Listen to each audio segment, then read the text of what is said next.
नमस्कार, आप सभी का बांके बिहारी आशीर्वाद चैनल में स्वागत है। आज हम वट सावित्री व्रत की कथा का वीडियो लेकर आए हैं। आप लोगों को अच्छा लगे तो कमेंट करके ज़रूर बताइएगा। अगर हमारे चैनल पर न्यू हैं तो चैनल को सब्सक्राइब भी करिएगा और बेल आइकन को भी प्रेस करिएगा, जिससे आने वाली वीडियो का नोटिफिकेशन आपको मिलता रहे। तो चलिए सुनिएगा अंत तक वट सावित्री व्रत की कथा। मद्र देश के राजा अश्वपति के पुत्री रूप में सर्वगुण संपन्न सावित्री का जन्म हुआ। राजकन्या ने कुमतसेन के पुत्र सत्यवान की कीर्ति सुनकर उन्हें पति रूप में वरण कर लिया। इधर यह बात जब ऋषि राज नारद को ज्ञात हुई तो वे अश्वपति से जाकर कहने लगे, आपकी कन्या ने वर खोजने में निसंदेह भारी भूल की है। सत्यवान गुणवान तथा धर्मात्मा भी थे, परंतु वह अल्पायु हैं और 1 वर्ष के बाद ही उनकी मृत्यु हो जाएगी। नारद की यह बात सुनते ही राजा अश्वपति का चेहरा उदास हो गया। उन्होंने अपनी पुत्री को समझाया कि ऐसे अल्पायु व्यक्ति के साथ विवाह करना उचित नहीं, इसलिए कोई अन्य वर चुन लो। इस पर सावित्री बोली, पिताजी, आर्य कन्याएं अपना पति एक बार ही वरण करती हैं। अब चाहे वो जो भी हो, मैं सत्यवान को ही वर स्वरूप स्वीकार करूंगी।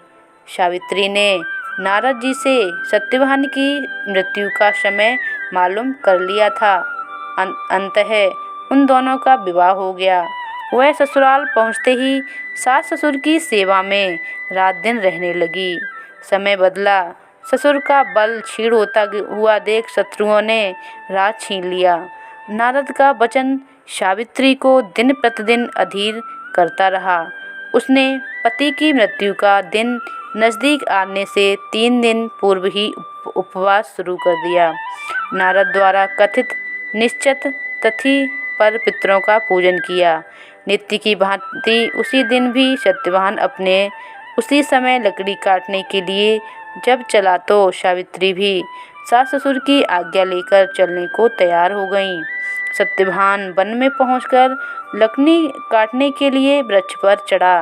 वृक्ष पर चढ़ने के बाद उसके सर पर भयंकर पीड़ा होने लगी। जब नीचे उतरा, सावित्री ने उसे बड़ के पेड़ के नीचे लिटाकर उसका सिर अपनी जांघ पर रख लिया। देखते ही देखते यमराज सत्यवानों के प्राणों को लेकर चल दिए। सावित्री सत्यवान को वट वृक्ष के नीचे ही लिटाकर यमराज के पीछे पीछे चल दी। पीछे आती हुई सावित्री को यमराज ने उसे लौट जाने का आदेश दिया। इस पर वह बोली, महाराज, जहाँ पति वहीं पत्नी, यही धर्म है, यही मर्यादा है। सावित्री की धर्मनिष्ठा से प्रसन्न होकर यमराज बोले, पति के प्राणों के अतिरिक्त कुछ भी मांग लो। सावित्री ने यमराज से सास ससुर की आंखों की ज्योति और उनकी लंबी आयु मांगी। यमराज ने तथास्तु कहकर आगे बढ़ चले। सावित्री भी यमराज का पीछा करती रही। यमराज ने अपने पीछे आती सावित्री से वापस लौट जाने को कहा तो सावित्री बोली, पति के बिना नारी के जीवन की कोई सार्थकता नहीं। यमराज ने सावित्री के पतिव्रत धर्म से खुश होकर पुनः वरदान मांगने के लिए कहा। इस बार उसने अपने ससुर का राज्य वापस दिलाने की प्रार्थना की। तथास्तु कहकर यमराज आगे चल दिए। सावित्री अब भी यमराज के पीछे चलती रही। एक बार सावित्री ने यमराज से 100 पुत्र की मां बनने की वरदान मांगा। तथास्तु कहकर जब यमराज आगे बढ़े तो सावित्री बोली, आपने मुझे 100 पुत्रों का वरदान दिया है, पर पति के बिना मैं मां किस प्रकार बन सकूंगी। अपना यह तीसरा वरदान पूरा कीजिए।